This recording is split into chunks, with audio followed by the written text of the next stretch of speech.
The grain dust hanging in the air looked almost golden in the afternoon light that day. November 3rd, the last normal Tuesday of my life. I'd worked at Archer Mills for 14 years, managing 12 massive cylindrical silos that stretched 120 feet into the sky, like concrete sentinels guarding the agricultural heartland. Each one held thousands of tons of harvested grain, stored in climate-controlled conditions that had remained virtually unchanged for more than a decade. I knew every rivet, every hydraulic system, every access ladder, and every maintenance protocol by heart. I'd walked these silos in summer heat and winter cold, in storm and sunshine, so many times that I could navigate them blindfolded. I never imagined they'd become something else entirely, a vertical fortress for the desperate and the determined, a last refuge when the world outside collapsed into chaos and fear.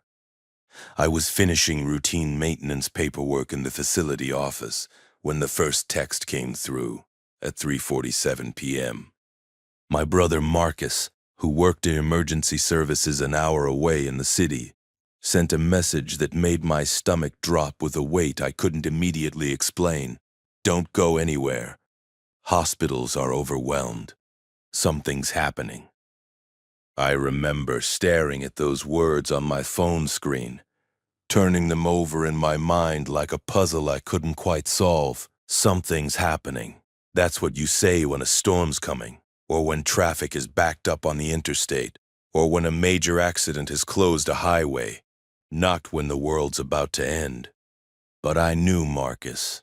He didn't panic easily, and he wasn't prone to sending cryptic messages without substantial reason. Marcus was methodical, rational, and grounded. If he was sending warnings at 3:47 in the afternoon on a Tuesday, something genuinely serious was occurring. By 5 p.m., the news started trickling in through the office television that nobody paid attention to during normal times. The screen showed reports of a rapidly spreading illness that had appeared in 3 different states simultaneously: California, New York, and Texas. Reports coming from emergency rooms and hospitals describing patients who were getting sick at an alarming rate, then sicker still, and then something else entirely happened to them, something that seemed fundamentally disconnected from typical illness progression.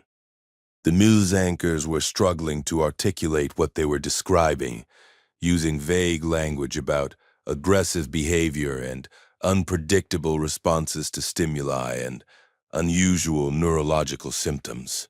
The reports were chaotic and conflicting, information coming in faster than it could be verified or properly contextualized.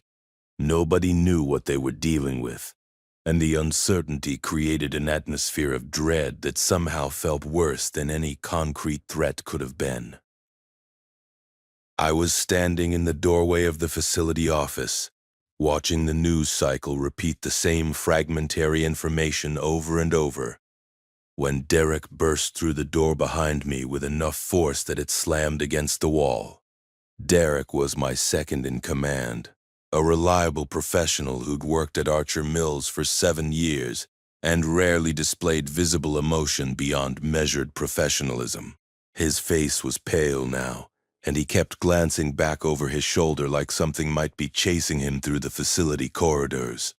His hands were trembling, and his eyes had the appearance of someone who'd received information that contradicted his understanding of how the world worked. "The highway's getting congested," Derek said, his voice tight and strained. I drove past it on my way back from the supply run to the distributor. People are leaving the cities in waves. My wife's brother just called me. He's heading northwest right now with his entire family and 2 of his neighbors. Says it's spreading faster than they can contain it. Says the hospitals are turning people away because they're overwhelmed. He says people are scared, really scared. The kind of scared that makes them leave their homes and jobs and everything they know because they think it's the only way to survive what's coming. Derek's words hung in the air between us, heavy with implications that I was only beginning to process. That's when I walked outside and looked at those 12 silos. Really looked at them for the first time, with entirely different eyes. They stood like concrete sentinels against the darkening November sky, each one a hollow cylinder approximately 120 feet tall and 40 feet in diameter. From a distance, they looked monolithic and permanent, industrial monuments to agricultural infrastructure and human ingenuity. Each cylinder was a self-contained vertical space with nothing inside but air and possibility. A blank canvas waiting for someone with imagination and desperation to envision what it could become. I stood in the middle of the facility, turning in a slow circle, taking in the scale and the isolation and the potential all at once. Something clicked in my mind with an almost audible sound, like a lock opening in my consciousness. Most people would have grabbed what they could carry and driven away, joining the exodus that was already beginning to accelerate on highways across the country. Most people would have made the rational decision to run toward family or toward destinations that seemed safer than their current location. I did something radically different. I called Marcus back immediately, not waiting for any preamble or social niceties. "If things get bad," I asked him directly, "where would you go? Like if you had to disappear somewhere and everything fell apart around you, where would be the safest place you could think of? Not emotionally safe, but actually, physically safe. Somewhere defensible. Somewhere with supplies already in place." There was a pause while Marcus considered the question seriously, and I could almost hear him thinking through the problem. When he responded, his voice was steady and thoughtful, carrying the weight of someone who'd already been considering similar scenarios. "Somewhere defensible," he said slowly. "Somewhere isolated from population centers. Somewhere with existing supplies and resources. Somewhere you could actually defend if you had to. Somewhere elevated so you could see threats coming from distance. Why? What exactly are you thinking right now?" I looked out at the silos again, at the empty agricultural land that stretched to the horizon in every direction without interruption, at the single-access road that was the only way in or out of the facility, at the infrastructure already in place that could be repurposed for human survival. "I'm thinking," I said slowly, my mind accelerating through possibilities and implications, "that I'm already standing in that place. I'm at Archer Mills. I'm at 12 massive vertical structures with thousands of tons of stored grain. I'm at a defensible position 7 miles from the nearest major road, surrounded by agricultural land for miles in every direction. I'm at the exact place where someone could build something that would actually work." By Wednesday morning, when I arrived at the facility before dawn with Derek already waiting at the gate, the news had shifted into a different gear entirely. The sick weren't just sick. They were becoming something that defied conventional medical understanding and rational explanation. The images coming through social media showed chaos that was difficult to process. Emergency rooms completely overwhelmed with patients, people with injuries and illnesses being turned away into hallways, roadblocks being set up on major highways with military and police presence. Ordinary people barricading themselves indoors with supplies they'd gathered in panicked shopping sprees. The illness had a formal name now, officially designated by the CDC in an emergency broadcast. They were calling it the Cascade virus, based on how it seemed to cascade through populations exponentially, spreading faster than typical viral illnesses, and with more severe consequences. The infected didn't just become dangerous in the ways that contagious illnesses typically produce danger. According to the fragmentary reports, they became something that didn't seem entirely human anymore. Their descriptions were vague and troubling, Increased aggression, unpredictable behavior, strength that seemed disproportionate to normal human capability. The virus attacked the nervous system and the brain, specialists explained during televised announcements. The behavioral changes were neurological, not psychological. But the specifics remained unclear, intentionally vague or genuinely unknown, and the ambiguity created more fear than clarity would have. I made a decision that Wednesday morning, sitting alone in my truck in the facility parking lot before the sun came up. That would define the next 8 months of my life and irrevocably alter the trajectory of everyone who chose to trust me with their survival. I pulled out my notebook with shaking hands and started calculating with mathematical precision. I had access to the facility's complete inventory records, and I knew precisely how much grain remained in storage across all 12 silos. 3,000 tons.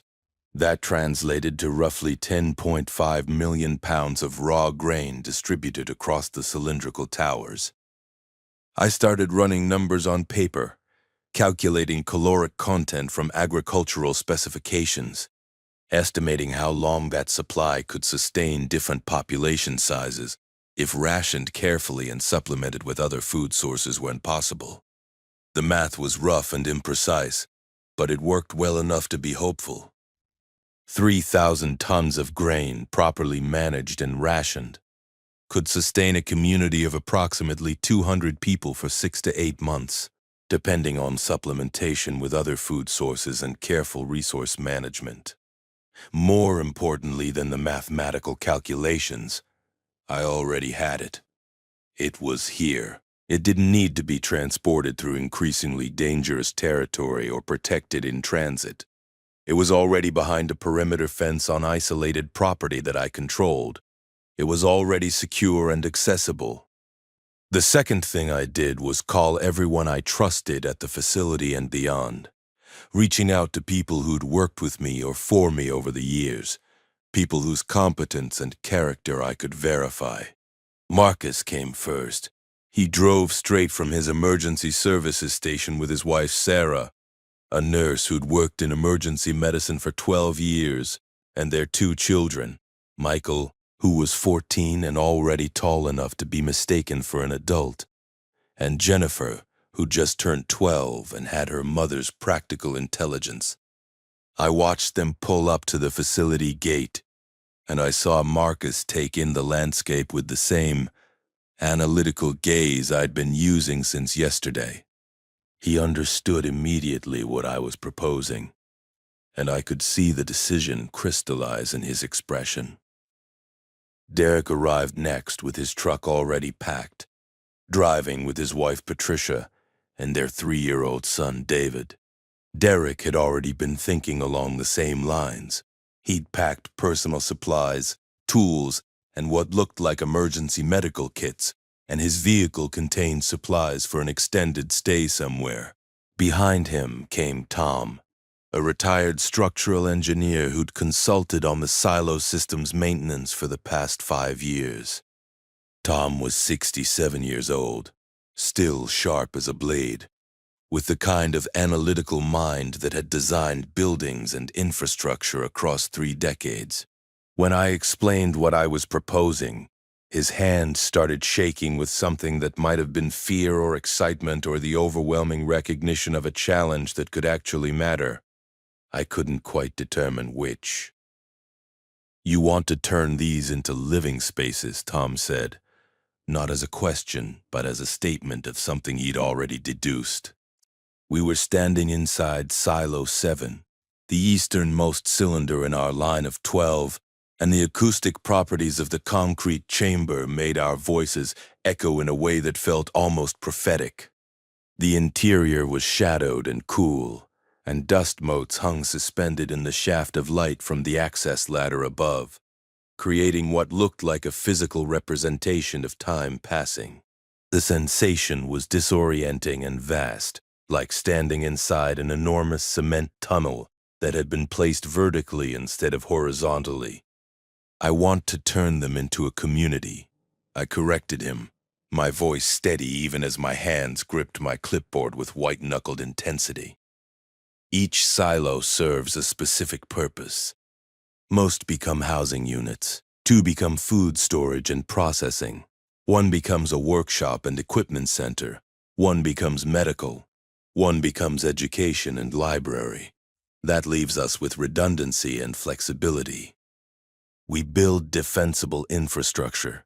We control our own resources. And we survive when the world outside stops functioning. Tom was already walking the perimeter of the silo's interior, his eyes tracing lines of sight and calculating angles and heights and structural loads. His voice took on the measured tone of someone running equations in his head, processing multiple variables simultaneously. You'd need to cut entry points carefully, install internal structures, stairs, platforms, divisions. The weight distribution alone would be absolutely critical. The lateral load-bearing and vertical stress considerations. He trailed off, then looked at me directly, his expression shifting into something like determination mixed with professional respect. This would work. It would actually work. It's unconventional as hell, and I've never seen anything quite like this attempted before. But structurally, yes, this would work if we engineer it correctly.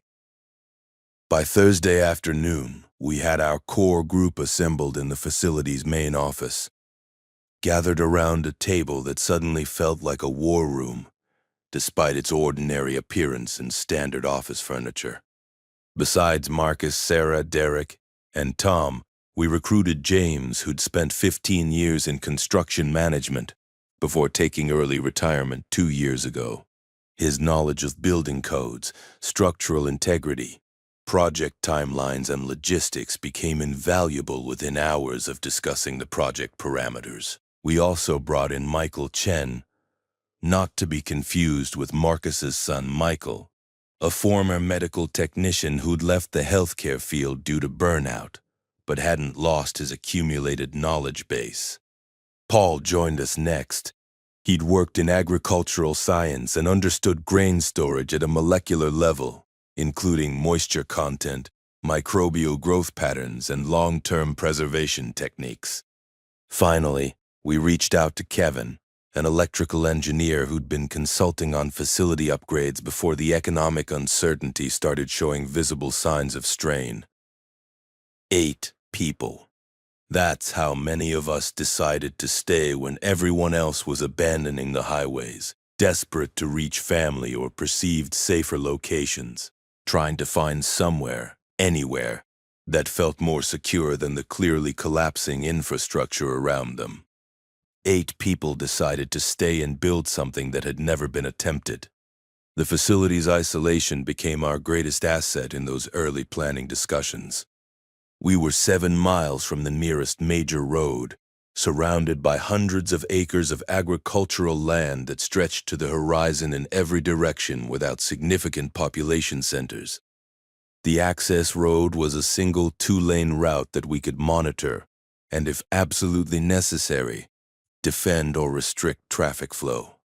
That isolation that had always made the facility feel remote and somewhat inconvenient for supply deliveries and equipment transport suddenly felt like a fortress waiting to be activated by circumstances and necessity.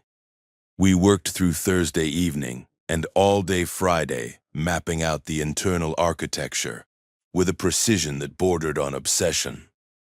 Tom sketched the first designs on the back of old maintenance logs and facility blueprints, working alongside Derek's laptop to cross-reference structural specifications and technical requirements.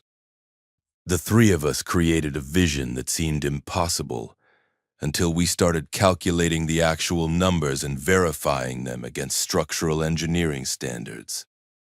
Each silo was approximately 120 feet tall inside, with a diameter of about 40 feet.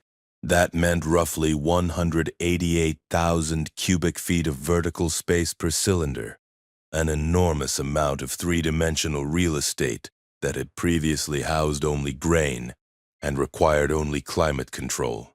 If we installed horizontal platforms every 15 feet, creating divisions throughout the vertical space, we could create 8 levels of living and working space in each residential silo, spread across multiple dwellings. That translated into incredible density and functionality without waste. 1 family per silo, I said, walking them through the concept while pointing at Tom's detailed sketches. 8 separate residential units in each cylinder. Each unit gets approximately 23,500 cubic feet of space spread across 8 vertical levels. That's roughly 3,000 square feet of actual living space per family, split into multiple floors.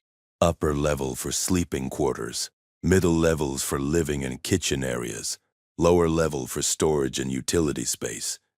It's like a vertical apartment building, except each tower is separate and self-contained. Insane, Derek muttered under his breath.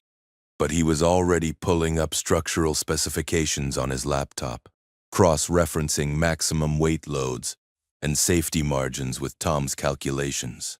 His fingers moved rapidly across the keyboard as he ran scenarios and stress tests.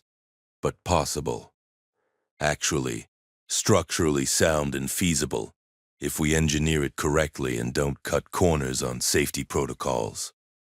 By Saturday morning, exactly 4 days after those first news reports about the Cascade virus, the internet was becoming unreliable in waves. The news cycles were accelerating into something that felt less like reporting and more like a countdown to inevitable catastrophe. Confirmed deaths had risen from dozens to hundreds across 17 states. Hospital systems were overwhelmed and beginning to fail under the strain. The government issued official evacuation orders for 3 major metropolitan areas, but the highways were already gridlocked, thousands of people trying to escape simultaneously, creating bottlenecks that turned interstate highways into parking lots of stationary vehicles and human desperation. We started gathering supplies with methodical precision. James knew people in the local construction industry who'd already abandoned their businesses. Recognizing that normal economic activity had become meaningless, he coordinated with them to bring equipment to the facility: a forklift, an industrial acetylene torch, heavy-duty scaffolding, steel beams, reinforced concrete blocks, power tools of every description. We paid them what we could from the facility's operational budget and what cash we could access before the banking system became unreliable. But most came because they understood what we were trying to do. We were offering something they'd lost: a plan, a purpose, a sense of control in a situation spiraling toward chaos and uncertainty. The work began in earnest on Sunday morning, November 5th, exactly 3 days after the first news reports of the Cascade virus emerged. I remember standing at the entrance to Silo 1 with Marcus, watching the sunrise paint the sky in shades of pink and gold. The world above looked completely peaceful, indifferent to the fact that down below, in cities and towns across multiple states, the world was ending in slow motion. We could hear the sounds of our small community beginning to gather: the rumble of the forklift engine starting up, Derek's voice calling instructions to the other workers, the distant sound of preparation and purposeful activity. "Once we start this," Marcus said quietly, his voice barely audible above the morning sounds of industrial preparation, "we're committed. We're choosing this place over everything else. There's no halfway. There's no we'll try it for a week and see how it goes. This is our decision for the foreseeable future. This is permanent." "We're choosing survival," I corrected him, but he was right about the commitment aspect. This was the point of no return, the moment when we stopped being refugees with options and started being pioneers of something untested and necessary. If you've ever looked at something ordinary and suddenly seen its potential for survival, felt that moment when everything changes, You'll understand what happened next. Like and subscribe to see how we transformed an agricultural facility into humanity's last stronghold. The first week was about access and structural assessment. We cut through the concrete walls of Silo 1 using the acetylene torch, creating a 7-foot-tall portal that would serve as the primary entrance. James and Derek directed the cutting operation with precision, careful not to damage the structural integrity, while creating an opening large enough for people to move through comfortably. The interior was a cathedral of darkness, dust motes hanging motionless in the shaft of light that poured through the opening we'd just created. The smell was dense, grain and time and preservation, a scent that spoke of years of agricultural storage and climate-controlled preservation. I'd been inside these silos before, dozens of times over 14 years, checking equipment and monitoring conditions. But entering Silo 1 with the intention of transforming it into a home felt fundamentally different, sacred almost. Like we were entering a temple and preparing to repurpose it for human habitation and survival. Derek and James rigged up industrial lighting inside, harsh LED floodlights that illuminated the vast emptiness. The circular wall rose above us in unbroken concrete, so perfectly cylindrical that your eyes couldn't quite accept the scale of it. The sensation was disorienting, like standing inside an enormous cement tunnel that had been placed vertically. The bottom was concrete as well, sloped slightly toward a central drain point, where grain would have been extracted mechanically in the old system. "Clean it first," Tom instructed, running his hand along the interior wall. Any grain residue could attract pests or harbor microbial growth once we have people living here. We need a sterile environment before human habitation. We spent 3 days removing every trace of grain residue, using compressed air systems and industrial vacuums. The dust rose in choking clouds that made us wear respirators and protective goggles despite the cold November air. But we kept working methodically through each day. By the end of day 3, Silo 1 was clean, a blank slate of concrete and possibility, waiting for us to shape it into something new. The second week was about structure and installation. Tom had finalized his designs with mathematical precision, and we began installing the horizontal platforms that would divide each silo into living levels. Each platform was constructed from reinforced steel, suspended by steel cables anchored into holes we drilled into the concrete walls at precise intervals. The structural calculations were complex. Tom spent hours with his computer, running stress tests and load evaluations on his laptop. We couldn't afford a mistake. A failure in the structural system could be catastrophic for everyone living in these towers. I remember the first platform going in. We used the forklift to position it carefully. Then James and Derek secured it with welded brackets and reinforced bolts. 5 hours of work for a single platform. There would be 96 of them across all 12 silos once the project was complete. A number that seemed staggering when I first calculated it, but manageable when broken into phases and daily progress. By mid-November, we had the first 3 residential silos taking shape. Each one now had 8 internal levels, divided by platforms that we were systematically converting into functional living spaces. We ran electrical conduit along the walls, creating circuits for lighting and power generation. We installed water pipes. The facility's well system could be adapted to serve the silos, though we'd need to install manual hand pump backup systems in case of power failure. We started thinking about air circulation, waste management, fire safety systems. Every detail mattered. That's when the first wave of refugees found us. They came on a Tuesday afternoon in the middle of November, 3 vehicles with California plates appearing suddenly at the facility gate. A family of 6 who'd been driving for 4 days from Sacramento Two unrelated men who'd met on the highway and decided to travel together for safety, and an elderly couple whose suburban home had been overtaken when infected individuals started appearing in their neighborhood. They'd heard through ham radio chatter and internet forums about a facility that was building something. They'd tracked us down using GPS coordinates shared on a survivalist message board. I stood at the entrance to the facility, watching them emerge from their vehicles with exhaustion etched into every movement. And I made another decision that altered the trajectory of what we were building. We opened the gates wider and welcomed them in. Over the next 2 weeks, 37 more people arrived. Some came in organized groups, employees from businesses that had shut down completely, families who'd heard rumors through surviving communication networks and decided to gamble on us. Others came alone or in pairs, solitary people who'd been running and had found themselves at our gate, desperate but willing to work. We screened everyone carefully, because we had to.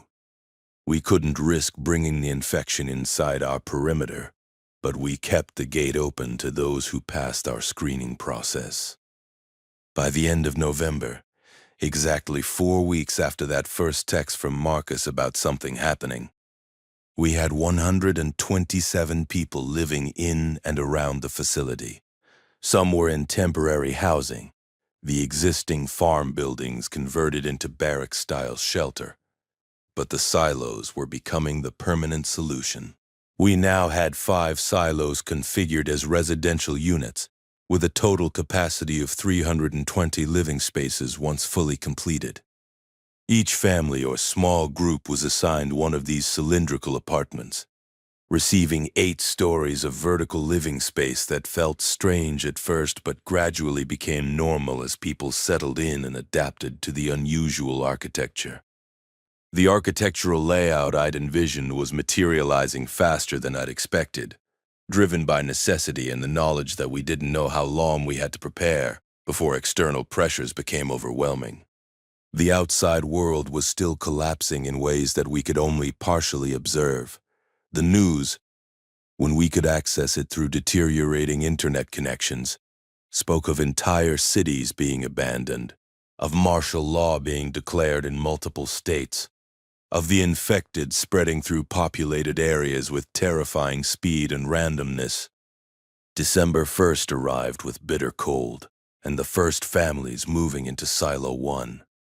I stood at the entrance that morning, watching Marcus and Sarah guide their children, Michael and Jennifer, up the internal stairs toward their assigned unit on the 4th level.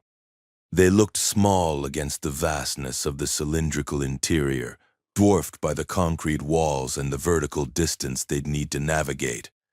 But they were smiling. For the first time in weeks, I saw genuine hope on their faces, instead of fear or resignation. Sarah placed her hand on the railing as they climbed, and I could see her mentally calculating the space, the logistics, the way their family would reorganize their existence to fit this vertical structure. Michael, the 14-year-old, was already examining the internal layout with the practical eye of a teenager who understood that this was reality now, not temporary. By the end of December, all 5 of our completed residential silos were occupied. The original 127 people had been joined by another 73 arrivals, bringing our total community to just under 200 individuals. Some had walked to us on foot across difficult terrain. Others had driven through increasingly dangerous territory to reach our gates, their vehicles loaded with possessions and supplies they'd gathered. One group of 12 had survived 3 days of travel on roads they described as becoming progressively more unstable, with infected individuals appearing in waves through abandoned towns. The roads were becoming dangerous in ways that made simple travel feel like an expedition into hostile territory. The occupancy worked exactly as I'd envisioned it during those planning sessions. Each silo housed 38 to 40 families in their cylindrical apartments, spread across 8 levels. Each family had their own separate entrance point from the central staircase, a degree of privacy and autonomy that mattered psychologically for people who'd recently lost everything. They had dedicated living space, sleeping quarters, and small storage areas for personal possessions.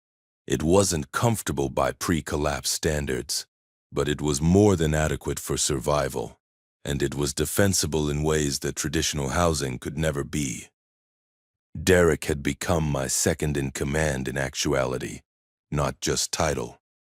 He managed the daily operations with meticulous attention to detail, coordinated work schedules that kept the facility functioning across multiple shifts, and handled the 1,000 logistical details that kept our community functioning.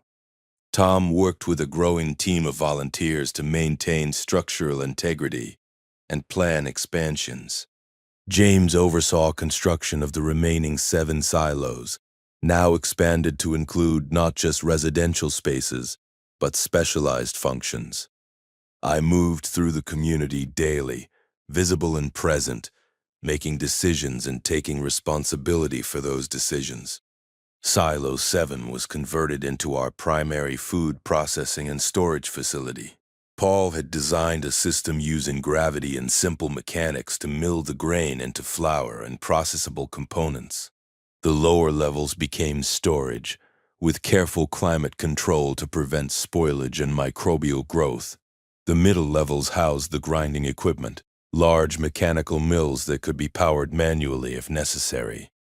The upper levels provided workspace for food preparation and cooking, a massive communal kitchen that could prepare meals for nearly 400 people. Paul spent his days experimenting with processing methods, testing samples for nutritional content, and training volunteers on the grinding systems. Silo 8 became our workshop and manufacturing center. Kevin and James established metalworking equipment, carpentry stations, and textile areas in the vertical space. We began producing tools, furniture, and supplies internally, rather than depending solely on scavenged goods. One craftsman in our community, an older man named Robert who'd previously worked in leatherworking for 40 years, established a small operation creating essential items, belts, bags, shoes, harnesses, using materials we could source and process. The workshop became a place where people could contribute skills and create products that strengthened our independence. Silo 9 was designated for medical purposes. Michael expanded his clinic significantly once he had vertical space to work with. The lower levels became a pharmacy and supply storage area, where he carefully cataloged and organized medications and medical supplies. The middle levels were set up as examination rooms and quarantine spaces. The upper levels became living quarters for Michael and 2 nurses who'd arrived in November and volunteered their skills. Both experienced professionals who recognized that Michael needed help and that people needed medical care. By late December, we had a functioning vertical city. The silos were connected by elevated walkways constructed from reinforced steel that James and Derek had designed with both functionality and safety as priorities. These bridges weren't just practical infrastructure. They became gathering spaces where people could move between silos, creating social connections and facilitating the exchange of goods and information. Someone had spray-painted markers on the walkways showing directions to different silos, creating a navigation system that helped newcomers orient themselves. The main concern that consumed my thoughts as December wore on wasn't internal operations or construction challenges. It was external security. I lay awake at night thinking about perimeter defense, about threats that might approach, about the fragility of our isolated position. We'd been fortunate so far. Our isolation had protected us from direct contact with the infected. But radio reports and the occasional refugee account made clear that organized groups of infected individuals were beginning to form territorial patterns. They weren't mindless. Some appeared to retain enough cognitive function to pursue objectives and communicate with each other, More troubling were the reports of other survivor communities being overrun. A settlement in Nebraska had been completely overwhelmed by infected individuals who'd coordinated their attack with terrifying sophistication. A group of maybe 200 survivors in Iowa had held out for 8 weeks before being breached. The infected were evolving, or at least adapting, in ways that terrified everyone who heard the stories through surviving radio networks. I called a meeting with Derek, Tom, James, Marcus, and Michael in mid-December to discuss defensive preparations. We sat in the facility office, the same room where we'd made the initial decision to transform the silos, now feeling like a war room in earnest. Maps of the surrounding area were spread across the table, marking approach routes, visibility lines, and strategic positions. "We need to think about this realistically," I said, my finger tracing the single access road on the map. "We have one access road in. We have a perimeter fence that's adequate for keeping out wildlife or preventing accidental trespassing, but it wouldn't slow down a determined assault for more than minutes. We have nearly 200 people, maybe 30 of whom have any kind of combat training or experience with weapons. We need to face that reality." "We start with observation towers," Tom said immediately. He'd already been thinking about this problem. Height advantage. We position people at elevated vantage points, so we have warning and can observe approaches from distance. The silos themselves are perfect for this. The top of each one gives us a 360-degree view for miles in every direction. We establish a perimeter monitoring system, people on watch rotation, 24 hours, 7 days a week. Early warning is our best defense. If we know they're coming, we can prepare. We can move vulnerable people to safe positions. We can position defensive teams. "What about defensive measures?" James asked, his voice careful and measured. "Do we arm people? Do we train combat teams? Do we start thinking like we're building a fortress instead of a community?" This was the question I'd been avoiding in my own thoughts for days. The answer was yes, obviously yes, but it represented a fundamental change in how we operated. We'd been a community of builders and survivors. Arming ourselves meant acknowledging that we might need to become soldiers. It meant accepting that we might need to kill, or at least be prepared to kill, to protect what we'd built. "We teach defensive tactics," I said carefully, the words feeling heavy in my mouth. "To anyone willing to learn. We establish basic weapon training. We create defensive positions around the silos. We make it clear to anyone approaching that this community is defensible, and we will protect it. But we don't start looking for fights. We prepare for defense, not aggression." Michael leaned forward, his medical background informing his perspective. "What about detection? The virus doesn't have visible symptoms early on. Someone could be infected and not know it. We need a screening protocol for new arrivals. Everyone gets temperature checks daily," Derek said. "Anyone showing signs of fever is isolated immediately. We quarantine new arrivals for 2 weeks minimum, before they're integrated into the main community. We test them, observe them, and only integrate them when we're absolutely certain they're not infected." We spent 3 hours in that meeting planning defensive infrastructure and protocols. By the end, we had a comprehensive strategy that balanced security with maintaining our community's character. We weren't going to become militaristic or paranoid. We were going to become vigilant and prepared. The first defensive modifications began in January. We upgraded the perimeter fence to 12 feet, adding reinforced sections that couldn't be easily breached or climbed. We installed observation platforms at the top of the main facility building and on silos 1 and 12. We established a watch rotation schedule that brought nearly everyone into the security system. Even those without combat training could report observations and help maintain vigilance. We gathered materials for barricades, created internal defensive positions, and established communication protocols using a system of whistles and flags that didn't depend on electricity. Most significantly, we began training. Derek worked with anyone interested in learning defensive tactics. We used wooden training weapons, not wanting to risk actual injuries, and focused on fundamentals: hand-to-hand combat, basic weapons handling, understanding formation and positioning. What surprised me was how many people wanted to participate, not from a desire for violence or aggression, but from a need for agency. They wanted to be prepared. They wanted to feel capable of protecting themselves and the people they loved. We also began creating defensive measures that didn't require violence. We stockpiled materials for barricades that could be erected quickly. We designed exit routes and safe rooms within each silo for vulnerable populations. We created protocols for rapid response to breaches.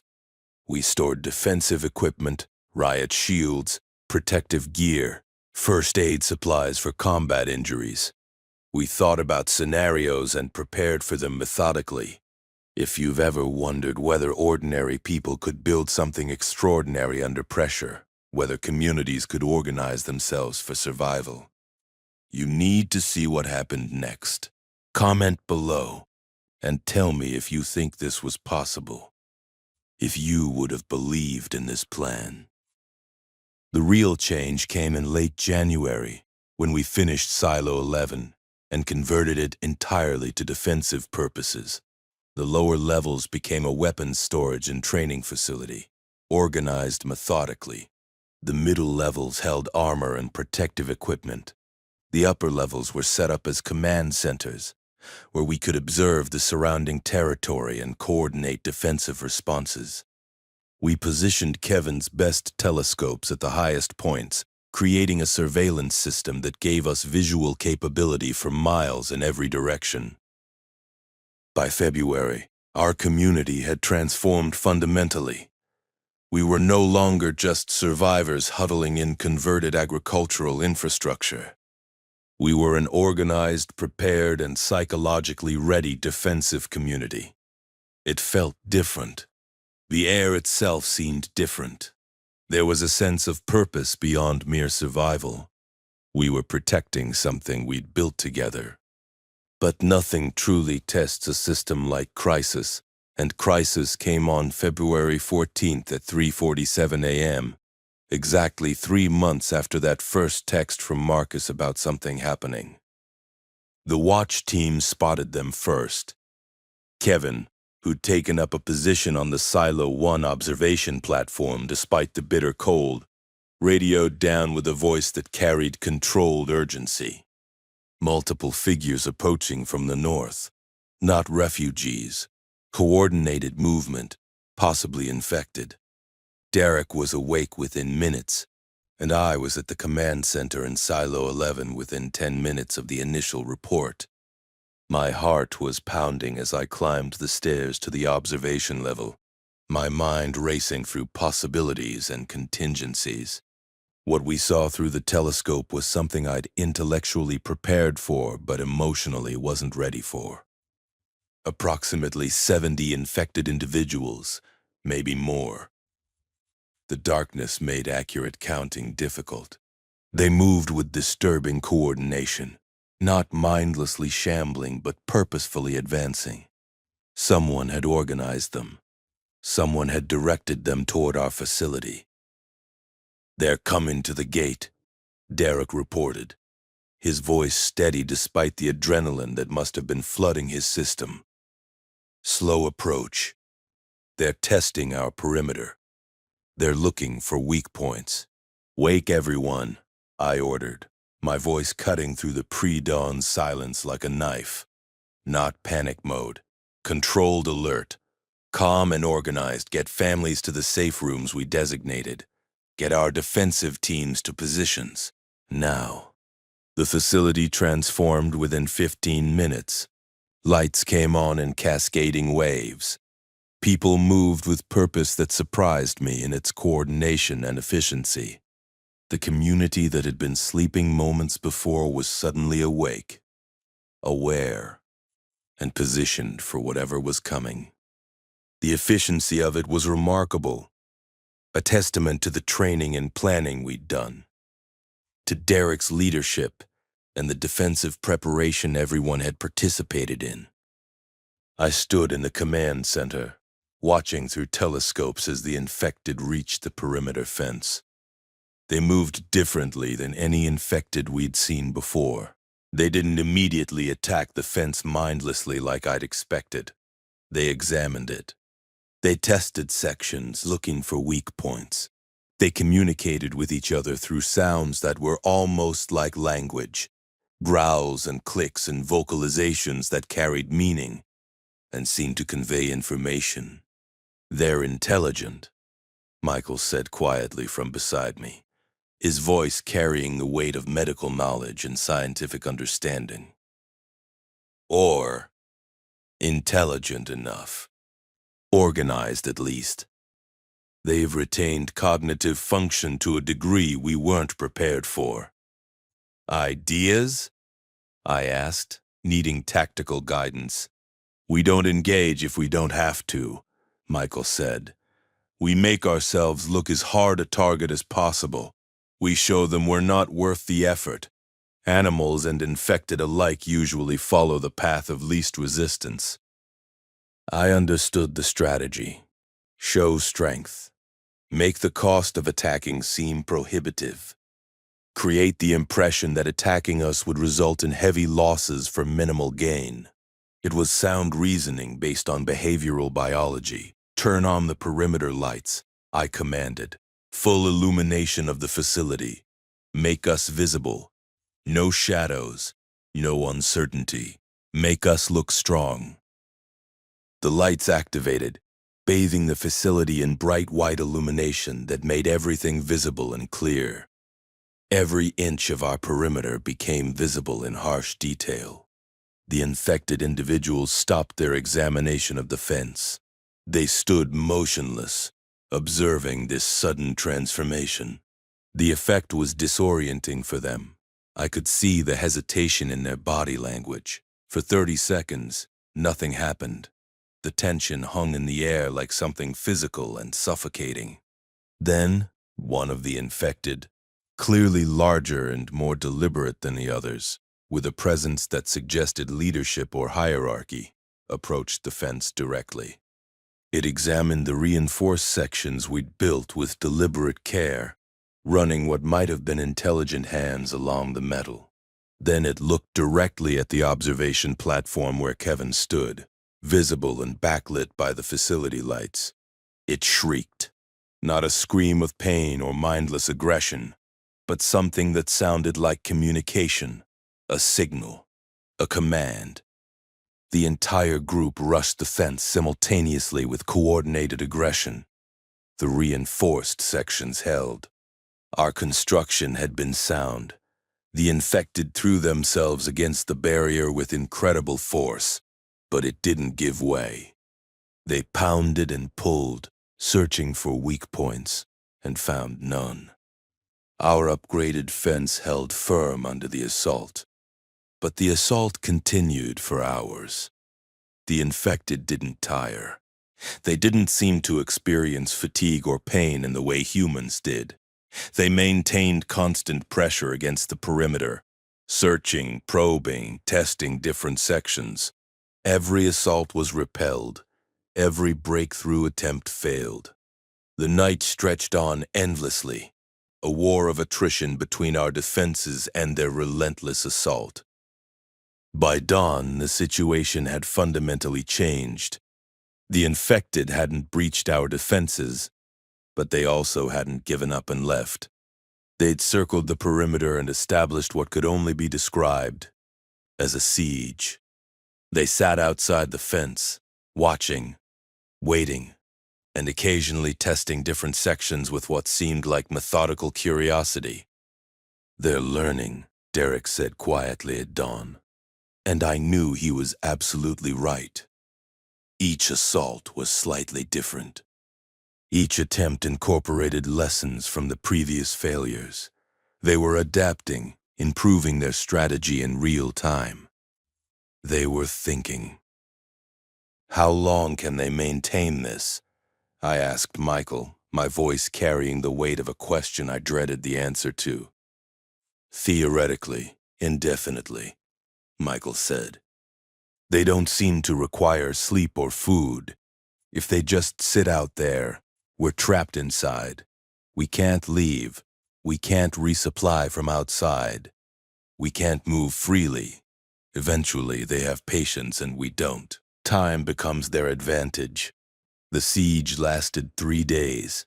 3 days of watching, waiting, and planning while the infected maintained their position around our perimeter.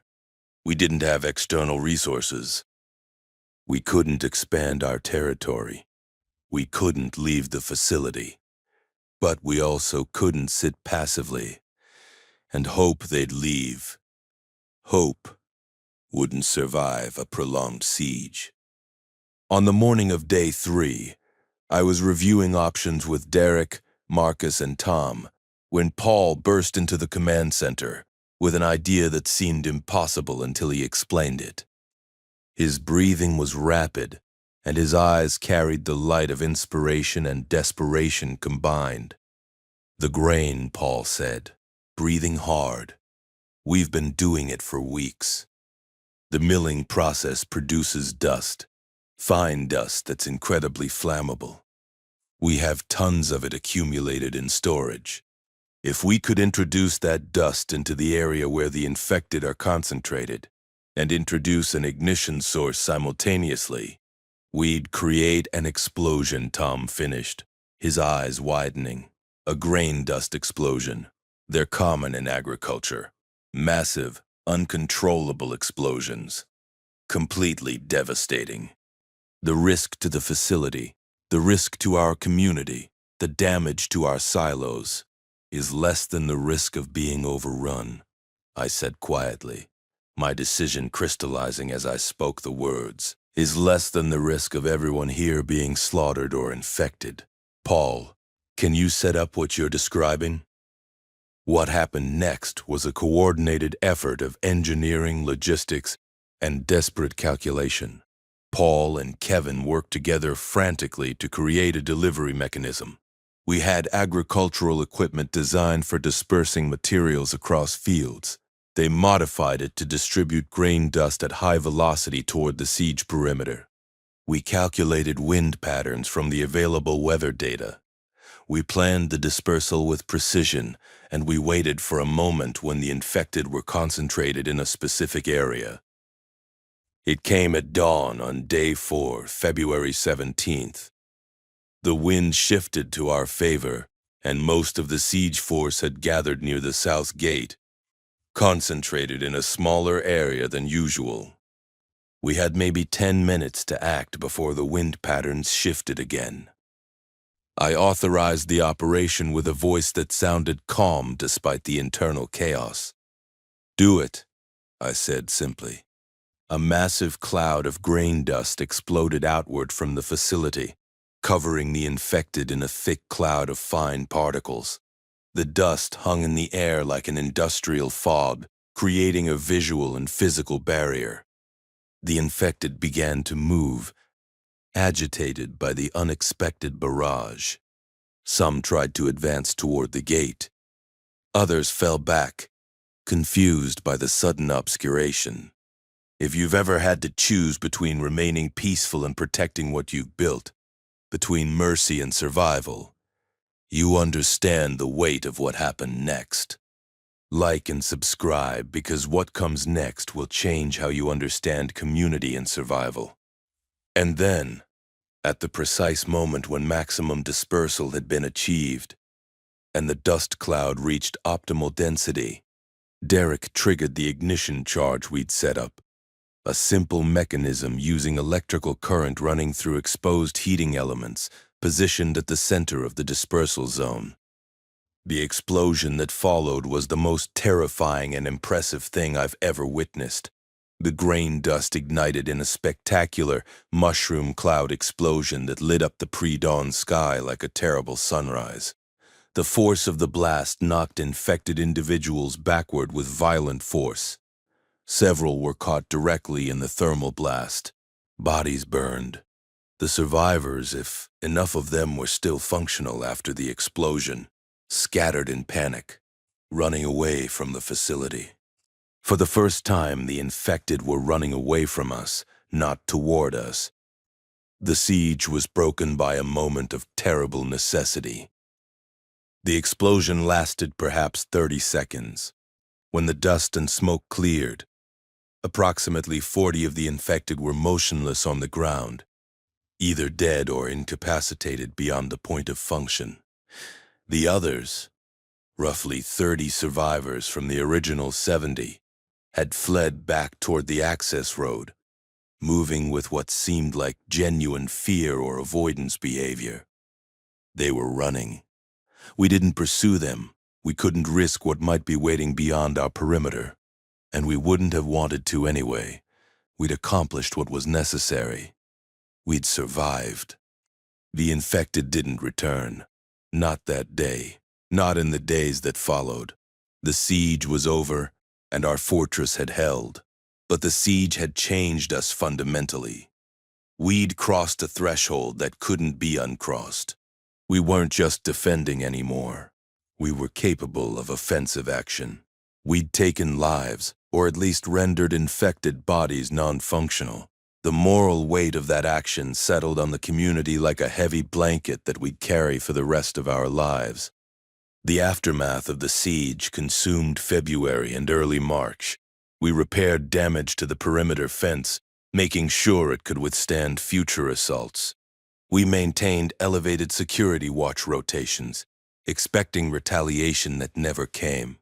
We conducted inventory and repair of our defensive systems, replacing damaged equipment and reinforcing weak points. And we had countless conversations about what we'd done, whether it had been justified, and what it meant for our community's future.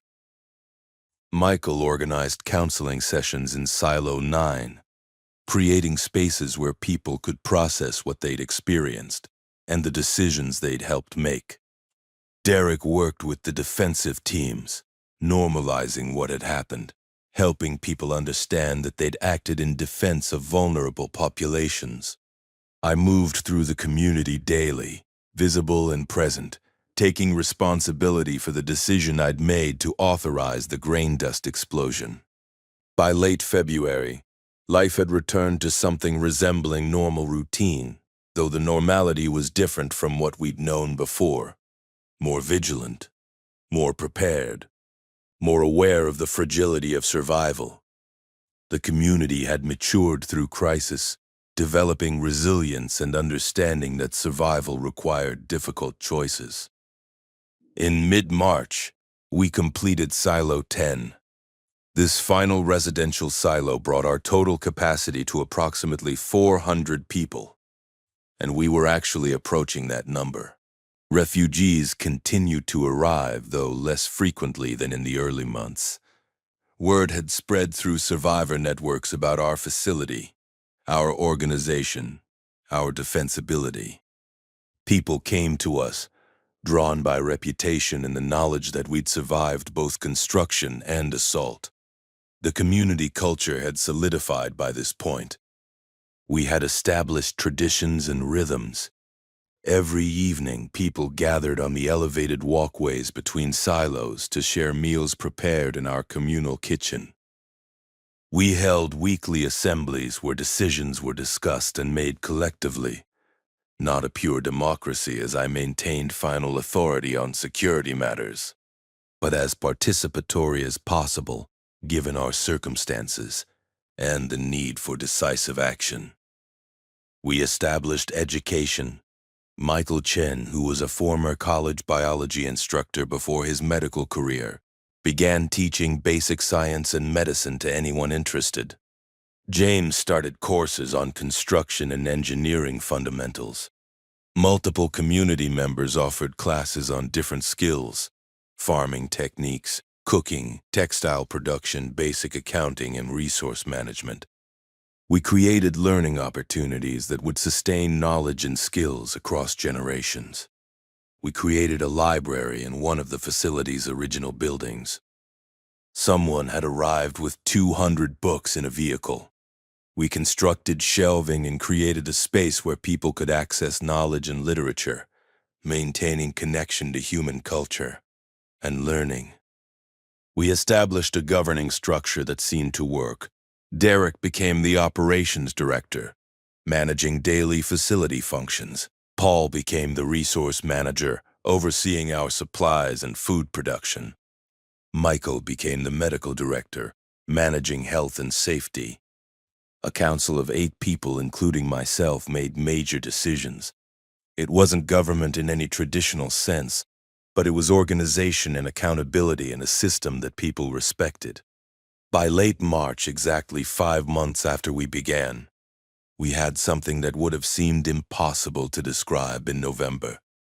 We had built a functioning, sustainable community. Nearly 400 people living in converted agricultural infrastructure, defending themselves, feeding themselves, maintaining education and medical care, and creating meaning in survival.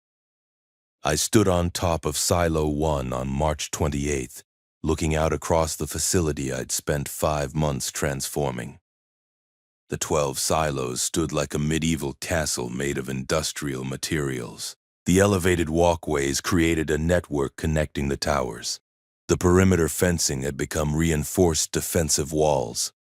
The facility that had once been a simple agricultural operation was now a vertical fortress designed for survival and protection. Marcus joined me on the observation platform as the sun began to set, painting the sky in shades of orange and purple. "You did this," Marcus said quietly, his voice carrying weight and recognition. "We did this," I corrected him. "None of this happens without Derek, Tom, James, Michael, Paul, Kevin, and everyone else who chose to believe that it was possible." "You had the vision," Marcus said. "You saw potential where everyone else saw impossibility. You convinced us. You made us believe it was possible." I looked out at the silos, at the community moving through the elevated walkways, at the smoke rising from the communal kitchen where dinner was being prepared, at the lights beginning to glow in the silo windows as evening approached. I was terrified, I admitted. Every single day, I was terrified that I'd made a catastrophic mistake, that I'd convinced all these people to follow me into disaster, that the silos would fail structurally, or the food would run out, or the siege would overwhelm us, or disease would destroy us. "And yet, here we are," Marcus said, 400 people alive and organized, 400 people with food and shelter and medical care, 400 people with purpose and community, 400 people who survived because you had an idea and the courage to act on it. The sun sank lower, painting the sky in deeper shades of purple and red. Inside the silos, the lights grew brighter as darkness fell. The facility transformed as evening descended, from industrial and harsh to warm and almost welcoming. The vertical city we'd built glowed against the darkening sky like something from another world, like something humanity had never attempted before. I thought about the journey that had brought us here, the initial panic and decision-making, the construction and planning, the refugees who'd arrived with desperation in their eyes, the siege, the explosion, the transformation of a community of individuals into a unified organism designed for survival and continuation. The world outside our perimeter had largely collapsed. Radio reports were becoming less frequent as broadcasting infrastructure failed in region after region. We didn't know what was happening in most of the country. We didn't know if other survivor communities still existed. We didn't know if society would eventually rebuild or if this was the permanent state of human existence. Scattered communities surviving in fortified locations, separated from each other, maintaining tenuous survival in an uncertain world. But I knew this. We had survived. We had adapted. We had built something that worked. We had created a place where nearly 400 people could live with dignity and purpose. And we would continue to survive day after day in this vertical community I'd converted from grain silos into humanity's refuge. As darkness fell completely, the entire facility illuminated. The silos glowed with warm light. The walkways became rivers of light. Connecting the towers, the community gathered for the evening meal, connecting across the elevated spaces, maintaining the bonds that held us together as something more than individuals, as a community, as a family, as a civilization in miniature. I stood with Marcus and watched our impossible city settle into night, knowing that tomorrow would bring new challenges, new decisions, and new moments where survival would demand everything we had to give. People would be born here. People would die here. The community would grow and change and evolve, but we would survive. That much I knew now with absolute certainty. We would survive. We would survive because we had chosen to imagine something different. We had chosen to act on that imagination. We had chosen to defend it when the moment of testing came. The lights of the silos reflected in the darkness, creating an image that seemed almost impossible, a fortress of human survival built from agricultural infrastructure and necessity and determination. A vertical community that had risen from crisis, that had proven that ordinary people could do extraordinary things when faced with extraordinary circumstances. We would survive. I looked at Marcus, and I could see in his expression that he believed it too. We would survive.